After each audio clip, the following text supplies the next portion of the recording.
3장 에녹, 하나님과 동행한 사람. 에녹은 65세에 무두셀라를 낳았고 무두셀라를 낳은 후 300년을 하나님과 동행하며 자녀들을 낳았으며 그는 365세를 살았더라. 에녹이 하나님과 동행하더니 하나님이 그를 데려가심으로 세상에 있지 아니하였더라. 무두셀라는 187세에 라멕을 낳았고 라멕을 낳은 후 782년을 지내며 자녀를 낳았으며 그는 969세를 살고 죽었더라. 창세기 5장 21절부터 27절. 동행이라는 말을 들으면 어떤 이미지들이 떠오르는가? 국어사전은 동행을 일정한 곳으로 길을 같이 가거나 오거나 함, 일정한 곳으로 같은 길을 함께 가거나 오거나 하다로 설명한다. 사전적인 의미와 오늘날 사람들이 생각하고 이해하는 동행은 어떤 모습인가? 서로가 독립된 인격체요, 동등한 위치에서 함께하는 것을 전제하고 있다. 여러 사회봉사 단체들, 즉 불우이웃을 돕기 위해, 독거노인을 돕기 위해, 장애우들을 돕기 위해, 청소년 문제 해결을 위해, 자연환경을 지키기 위해, 자녀들의 교육 문제를 해결하기 위해, 재능을 기부하기 위해 모인 사람들의 동행 등 일명 아름다운 동행이라 불리는 여러 섬김과 봉사단체들의 동행은 모두가 주체적으로 동등하고 평등하게 참여하는 동행이다. 서로에게 종속되지 않았다는 의미를 갖고 있다. 또한 가족들과의 동행도 아름다운 동행으로서 동등하고 평등하다고 생각한다. 그렇다면 하나님과의 동행도 이와 같은 의미인가? 다시 말해서 우리가 하나님과 동행하는 삶을 산다는 것이 서로가 주체적이고 독립적인 존재로서 동등하게 동행하는 것인가? 당연히 아니다. 우리가 하나님과 동행하려면 가장 먼저 무엇을 해야 하는가? 예수 그리스도를 주님으로 믿고 영접해야 한다. 예수님을 주님으로 믿고 영접하지 않는 자는 절대로 하나님과 동행할 수 없다. 예수님을 주님으로 모시는 것을 통해서만 하나님과 함께할 수 있고 더 나아가 동행하는 삶을 살 수 있다. 그런데 놀랍게도 오늘날에는 앞으로는 더 많이 생겨나겠지만 예수님, 곧 나 같은 죄인을 대신하여 십자가를 지신 예수님을 주님으로 믿지 않으면서도 자기는 하나님을 사랑하고 있고 하나님도 자기를 사랑하고 있으며 그래서 자신은 하나님의 자녀라고 굳게 믿는 사람들이 있다. 그리고 자기가 어디를 가든지 하나님과 함께하고 있으며 하나님도 자기와 함께 하신다고 말한다. 이것은 모든 피조물에 미치는 일반적인 은혜 차원의 하나님의 주권과 섭리를 예수 그리스도 안에서의 특별한 은혜로 오해한 것이다. 일반적인 은혜와 특별 은혜를 구분하는 결정적인 것이 바로 예수 그리스도다. 그들은 예수 그리스도의 십자가 앞에서 자신이 얼마나 큰 죄인인지를 한 번도 느껴보지 못하고 자신이 얼마나 큰 죄인인지를 한 번도 느껴보지도 인정하지도 고백하지도 않은 사람이다. 예수 그리스도께서 십자가에 못 박혀 죽으신 것이 자기의 죄 때문이라는 것에 대해 그리 크게 충격을 받지 않는다. 그래서 그들은 오직 십자가에 못 박혀 죽으신 예수님만이 자기의 구원자라는 것을 인정하지 않는다. 모든 사람은 죄인이고 오직 예수 그리스도를 주님으로 믿어야만 구원을 받을 수 있다는 구원론에 대해서 아무런 관심을 갖지 않는다. 오히려 이런 구원론을 매우 혐오하고 꺼려한다. 하나님께서는 사랑의 하나님이시기에 사람을 절대로 죄인이라고 말씀하시지 않는다는 것이다. 만약 그럴지라도 하나님은 그들을 지옥에 보내지 않는다는 것이다. 좋으신 하나님이기 때문이다. 이런 자들이 믿는 하나님, 존경하는 예수는 누구인가? 다른 하나님이요, 다른 예수다. 그들은 다른 복음을 들은 것이다. 나 같은 죄인을 구원하시기 위해 십자가에 못 박혀 죽으시고 다시 살아나신 예수님을 주님으로 믿지 않는 자들은 절대로 하나님과 동행할 수 없다. 그러므로 하나님과 우리의 동행은 결코 주체적이고 독립적이거나 동등한 위치에서의 동행이 아니다. 에녹은 300년을 하나님과 동행하는 삶을 살았다. 에녹은 65세에 무두셀라를 낳았고 무두셀라를 낳은 후 300년을 하나님과 동행하며 자녀들을 낳았으며 창세기 5장 21절 22절. 에녹이 어떠한 삶을 살았기에 하나님과 동행했다고 말하는 것일까? 창세기 5장에 등장하는 아담의 계보에 수많은 인물들이 자녀를 낳았다고 기록되지만 유독 에녹은 하나님과 동행하며 자녀를 낳았다고 말하고 있다. 그렇다고 우리의 상상력을 발휘해서 에녹을 너무 신비로운 인물, 신화적인 인물, 영웅적인 인물로 그리는 것은 옳지 않다. 이것은 족보를 기록한 목적에서 크게 벗어난 것이고 하나님을 매우 축소시키는 결과를 가져오기 때문이다. 그리고 오늘날 사람들이 셈, 함, 야벳 중에 누구의 혈통에 속한 사람들인지는 별로 중요하지 않다. 굳이 혈통을 따진다면 우리가 예수 그리스도를 믿는 믿음으로 말미암아 아브라함의 자손인가 아닌가가 중요할 뿐이다. 그런즉 믿음으로 말미암은 자들은 아브라함의 자손인 줄 알지어다. 그러므로 믿음으로 말미암은 자는 믿음이 있는 아브라함과 함께 복을 받느니라. 갈라디아서 3장 7절 9절. 에녹은 그들의 조상들과 같이 평범하고도 일상적인 삶을 살면서 하나님과 동행했다. 이것은 그가 자기 부모들과 같이 가정을 꾸리고 자녀들을 낳아 기르며 살았다는 것이다. 그는 아담의 아들들 중에서도 하나님께서 아벨을 대신하여 주신 셋의 혈통이다.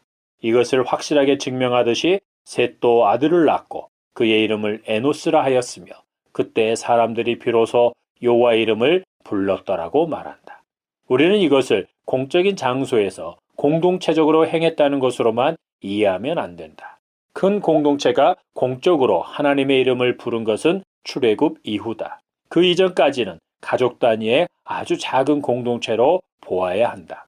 이는 각 가정의 가장들이 제사장이 되어 가장을 중심으로 온 가족이 하나님 앞에 모여 하나님의 이름을 부르며 하나님을 경배하는 삶을 살았다는 것이다. 부모로서 하나님께 주신 자녀를 양육하고 제단을 쌓아 그 앞에서 자녀들과 함께 하나님의 이름을 부르며 사는 것은 셋의 자손인 에노스 혈통의 가정들에게는 평범하고 일상적인 삶이었다. 이와 같은 평범하고도 일상적인 삶의 모습, 곧 가정을 하나님 중심으로 이끌어가며 가정에 충실한 삶의 모습은 하나님과 동행하는 삶을 살아가는 데 있어서 매우 중요한 기초를 형성한다.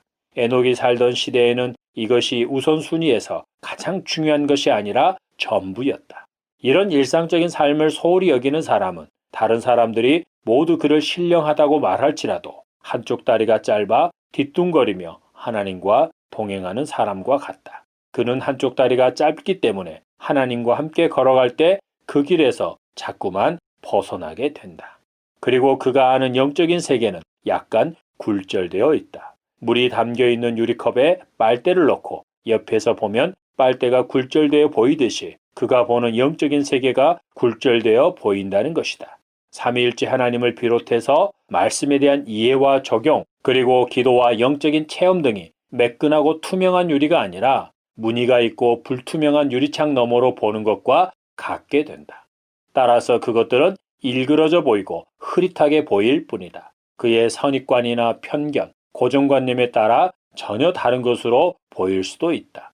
그래서 그의 신관, 하나님에 대한 관점, 하나님에 대한 이해라고 말하는 신관이나 신앙생활의 모습도 굴절되고 일그러져 보인다. 평범하고도 일상적인 삶에 충실하지 않는 자가 이와 같다는 것이다. 에녹은 한 가정의 가장으로서 자녀를 낳아 길렀고 곧 생육하고 번성했고 제사장으로서 모든 가족들이 하나님 앞에서 하나님의 이름을 부르며 하나님만을 섬기는 삶을 살게 하였다. 이것은 하나님의 택함을 받고 하나님과 동행하는 삶을 사는 자들에게는 지극히 평범하고 일상적인 삶의 모습이다. 이는 하나님과 동행하는 삶을 사는 데 있어서 기초가 된다. 이것을 대신할 기초는 없다. 에녹의 평범한 일상의 삶은 한편으론 결코 평범하지 않은 일상의 삶이었다. 그 이유는 무엇인가? 에녹의 아들인 무두셀라의 이름의 뜻을 통해서 알 수 있다. 그 이름의 뜻은 창 던지는 자 또는 그가 죽으면 심판이 오리라이다. 이는 창 던지는 자, 즉 가족을 보호하고 가족을 위해 싸우는 자가 죽으면 심판을 받아 멸망당하는 것과 같은 일이 가족에게 벌어진다는 것이다. 이런 의미를 성경적으로 확대하면 한 가족에게 국한되지 않고 그가 죽으면 모든 사람들에게 심판이 임하게 된다는 뜻이 된다. 성경에서 아버지가 자녀의 이름을 지을 때는 아버지의 소원을 담아 이름을 짓거나 아버지가 처한 상황을 이름에 담는 경우 혹은 하나님께서 계시하셔서 예언적인 이름을 짓게 하는 경우가 있다. 에녹의 경우는 에녹의 소원이 담긴 이름이기보다는 당시 사람들의 삶이 심판을 초래할 만한 모습이었거나 어떤 사건이나 계시를 통해 곧 심판이 올 것이라는 확신을 갖게 되었다고 볼 수 있다. 즉 하나님께서 예언적인 이름을 짓게 하신 것이다. 이것은 에녹이 이미 하나님의 큰 은혜를 받고 있었다는 것을 말해준다. 하나님의 이름을 부르는 자가 많지 않은 시대에 온 가족이 하나님의 이름을 부르며 경배하는 가정을 세우고 하나님의 심판을 염두에 두고 살았다는 것, 곧 하나님이 하나님이심을 매우 강하게 의식하며 살았다는 것은 하나님의 크신 은혜이다.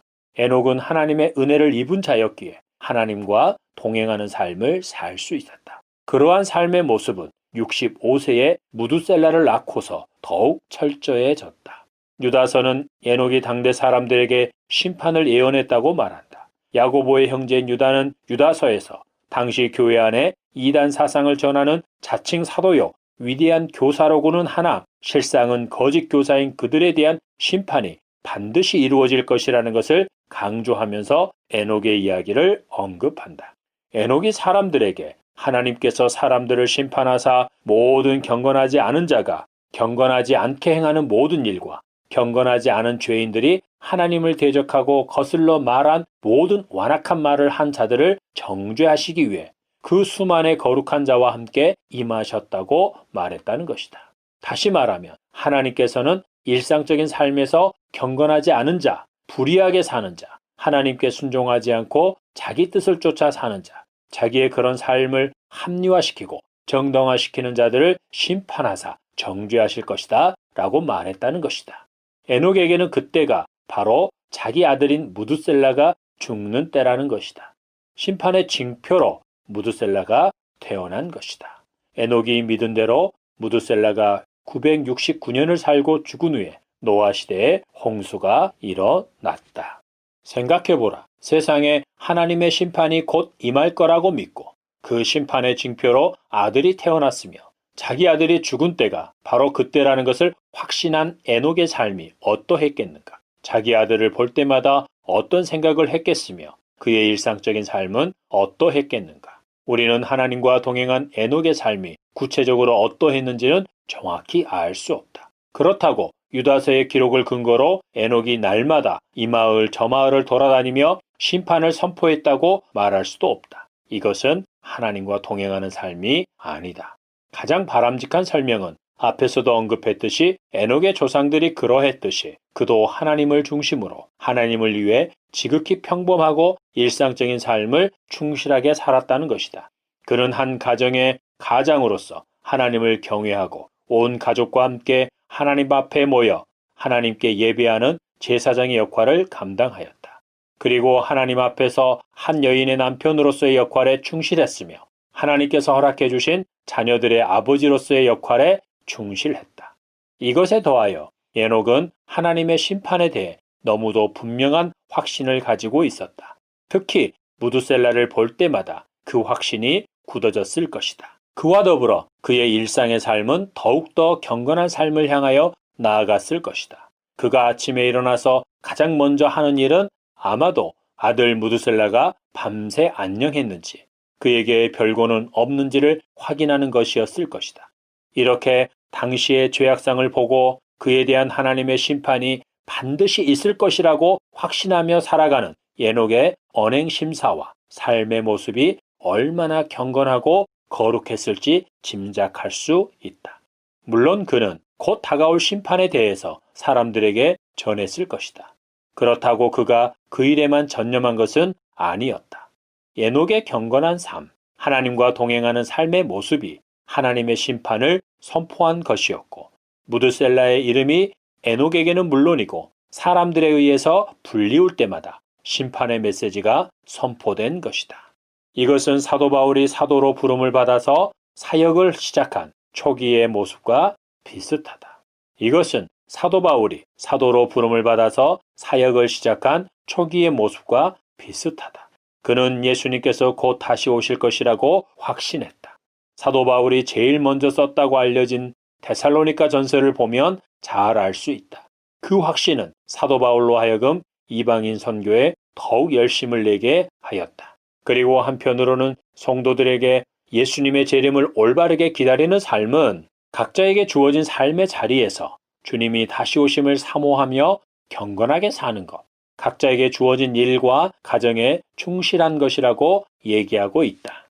에녹은 무두셀라가 자라갈수록 심판의 때가 점점 더 가까워오고 있다고 생각했을 것이다. 혹시 아들이 아프기라도 하면 그는 심판대 앞에 설 준비를 더욱 철저하게 했을 것이다. 그렇다고 잘못된 재림 신앙을 가진 자들처럼 시한부 종말론을 주장하는 자들처럼 살지는 않았다. 오늘날 신천지나 사이비에 빠진 자들이나 극단적인 종말론에 빠진 성도들처럼 가정도 아내도 자녀도 다 버리고 자기들끼리 모여 살거나 이거리 저거리를 다니면서 심판의 날을 선포하면서 심판의 날만을 기다리지 않았다는 것이다. 오히려 에녹은 사도 바울이 성도들에게 권면한 말씀과 같이 한 가정의 가장으로서 제사장적 역할과 남편의 역할, 그리고 아버지 역할을 그 어떤 조상들보다도 매우 탁월하고 철저하게 감당하기를 힘썼다는 것이다. 이와 같은 에녹의 삶의 모습이 사람들에게 곧 심판이 임한다는 것을 가장 크게 말하는 외침이 되었던 것이다. 그는 하나님의 은혜로 하나님과 동행하는 삶을 사는 것을 통해 곧 심판이 온다는 것을 알리는 사인으로, 종소리로 살았다는 것이다. 만약 어떤 사람이 갑자기 자신의 주변을 정리하면서 잘못했던 사람들을 찾아가 용서를 구하고 돈을 갚으라고 할 때는 눈도 깜빡이지 않다가 자발적으로 찾아가 빚도 갚고 자기에게 빚진 자들의 빚을 탕감해주고 그렇게도 인색하던 사람이 자기의 것을 후하게 나누어주며 거만하고 쌀쌀맞던 그가 만나는 사람에게 웃음을 지어주고 친절을 베푼다고 하면 우리는 10중 8구 그가 죽을 날이 얼마 남지 않았다고 생각한다. 그리고 많은 경우 우리의 예상과 다르지 않다. 이와 같이 자기들의 삶과는 달리 에녹의 철저한 삶의 모습이 사람들로 하여금 심판을 생각하게 했다는 것이다. 에녹은 이렇게 하나님과 동행하는 삶을 살다가 죽음을 보지 않고 뚫림을 받았다. 우리는 지금 하나님과 동행하는 삶을 살고 있는가? 우리의 일상적인 삶은 하나님과 동행하는 삶의 모습인가? 에녹이 당시에 하나님과 동행하는 삶을 살 수 있었던 비결은 무엇인가? 첫째로 하나님께서 그에게 은혜를 베푸셨기 때문이다. 경건하지 않은 자들과 하나님을 거역하는 자들이 많던 시대에 그는 하나님을 의식했고 하나님의 이름을 불렀다. 이것은 하나님의 은혜로만 되는 것이다. 둘째로 에녹은 그의 아들 무두셀라가 강력한 동기부여가 되어 임박한 심판에 대한 확신으로 일상의 삶을 철저하게 하나님과 동행하며 살았다. 에녹에게 아들인 무두셀라가 없었다면 그는 하나님이 데리고 가실 정도로 하나님과 동행하는 삶을 살지 못했을 수도 있다. 어떻게 하면 우리도 에녹처럼 하나님과 동행하는 삶을 살 수 있는가? 첫째는 하나님의 은혜가 있어야 한다. 어떤 은혜인가? 구원의 은혜이다. 본질상 진노의 자녀인 우리에게 성령으로 말미암아 긍휼이 풍성하신 하나님의 큰 사랑이 부어지고 하나님의 은혜에 의하여 믿음으로 말미암아 구원을 받아야 한다.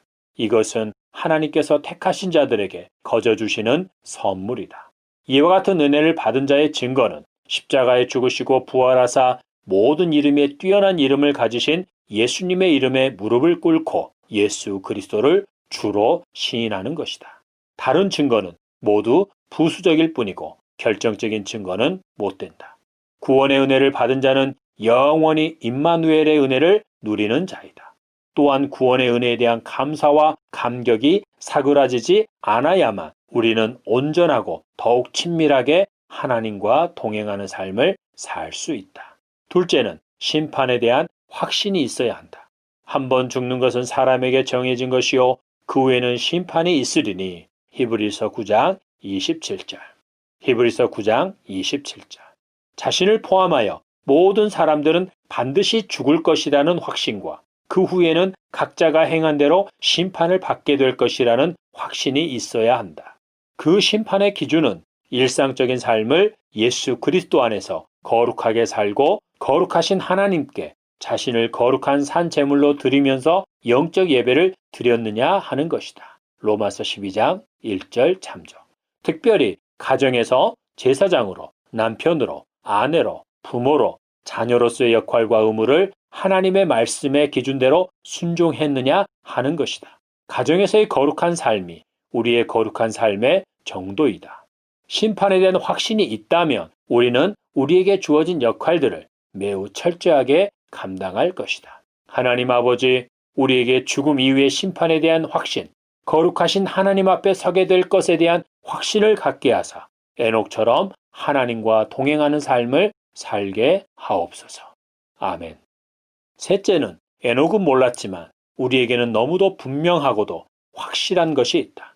바로 우리를 대신하여 십자가에 못 박혀 죽으셨다가 살아나시고 승천하신 예수님께서 반드시 오실 거라는 것이다. 초대교회 믿음의 선진들이 엄청난 핍박과 환난 가운데서도 순결한 믿음을 갖고 경건한 삶을 살면서 하나님과 동행했던 것은 부활 신앙과 더불어 천국에 대한 확신, 그리고 무엇보다도 주 예수 그리스도께서 곧 다시 오실 것이라는 확고한 믿음이 있었기 때문이다. 사도들이 서신서 여기저기에서 권면하며 축복한 것처럼 그들은 예수님께서 다시 오실 때 점도 없고 흠도 없이 순결한 신부로 서고자 했다. 예수님께서 다시 오실 때는 신랑으로 오신다. 그리고 혼인잔치를 벌이신다. 그 잔치에는 순결한 신부들만 초대될 것이다. 하나님과 동행하며 영적으로나 육적으로 순결하게 살아간 순결한 신부들만 에녹처럼 하늘로 들림받아 혼인잔치에 참여하여 신랑 되신 예수님과 혼인하게 될 것이다. 그러나 구원은 받았으나 하나님과 동행하는 삶을 살지 않는 자들은 불 가운데서 구원받은 자와 같을 것이다. 고린도전서 3장 15절 참조. 하나님 아버지, 우리에게 더 나아가 한국 교회 가운데 하나님의 심판에 대한 확신과 사도 바울이 믿고 가르쳤던 올바르고도 건전한 재림신앙이 회복되게 하소서. 그리하여 우리로 에녹처럼 일상적인 삶 속에서 그리고 교회와 가정에서 더 철저하게 하나님과 동행하는 삶을 살게 하옵소서. 그리하여 하나님과 동행하는 우리의 삶의 모습이 세상을 향해 크게 외치는 나팔 소리가 되어 퍼져나가게 하옵소서. 예수 그리스도의 이름으로 기도드립니다. 아멘.